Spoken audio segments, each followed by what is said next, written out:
আসসালামু আলাইকুম, সবাই কেমন আছেন? আজকে শেষ রোজার ইফতারে স্পেশাল একটি আইটেম তৈরি করা হবে। প্রথমে আমার আম্মু ২ টা মুরগির মাংসের পিসকে আদা, রসুন আর একটু লবণ দিয়ে সেদ্ধ করে নিয়েছে। এখন কুচি করে নিচ্ছে চামচ দিয়ে, কাঁটা চামচ। আপনারা চাইলে হাত দিয়েও করতে পারেন। আর এখানে ৩-৪ টা আলু সেদ্ধ করে নিয়েছে। এখন ম্যাশ করে নিচ্ছে।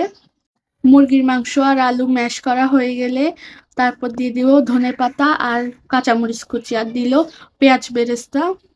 এখন দিয়ে দিবে আদা রসুন বাটা, অল্প একটু আদা বাটা দিল আর দিল রসুন বাটা। এখন দিয়ে দিবে রাঁধুনি মুরগির মাংসের মশলা, পরিমাণ অনুযায়ী দিয়ে দিল। এখন টমেটো সস দিল। এখন দিয়ে দিল রাঁধুনি কাবাব মশলা, ১ প্যাকেটের অর্ধেকের কম দিয়েছে, মানে পরিমাণ অনুযায়ী যতটুকু লাগে ততটুকুই দেওয়া হয়েছে। এখন ভালো করে মেখে নেওয়া হচ্ছে সবকিছু। ভালো করে মেখে রেখে দেওয়া হয়েছে, আর এখানে একটা ডিম গুলে নেওয়া হচ্ছে অল্প একটু লবণ দিয়ে। এখন কাবাবগুলো তৈরি করব।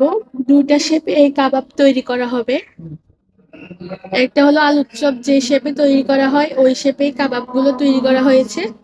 তারপর ডিমে চবিয়ে ব্রেড ক্রাম্ব নিয়ে নেওয়া হয়েছে একটা প্লেটে, ওই ব্রেড ক্রাম্বে চুবিয়ে নেওয়া হলো।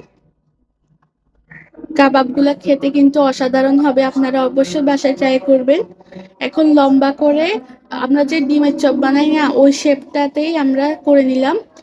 একইভাবে ডিমে চুবিয়ে ব্রেড ক্রামে চুবিয়ে নেওয়া হচ্ছে। আপনারা চাইলে বিস্কুটের গুঁড়ো দিয়েও এটা তৈরি করতে পারেন। এই যে দেখুন ২ টা শেপে রেডি হয়ে গেছে। এখন শুধু ভাজলেই হয়ে যাবে। শেষ রোজ ইফতারে আপনারা কে কি তৈরি করেছেন অবশ্যই কমেন্ট করে জানাবেন।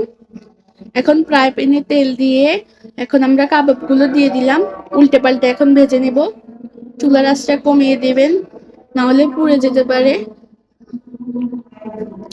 লাল লাল করে ভেজে আমরা তুলে নিচ্ছি। এই যে দেখুন, রোল আকারে যে কাবাবগুলো বানিয়েছি ওগুলো এখন লাল লাল করে ভেজে তুলে নেওয়া হয়ে গেছে।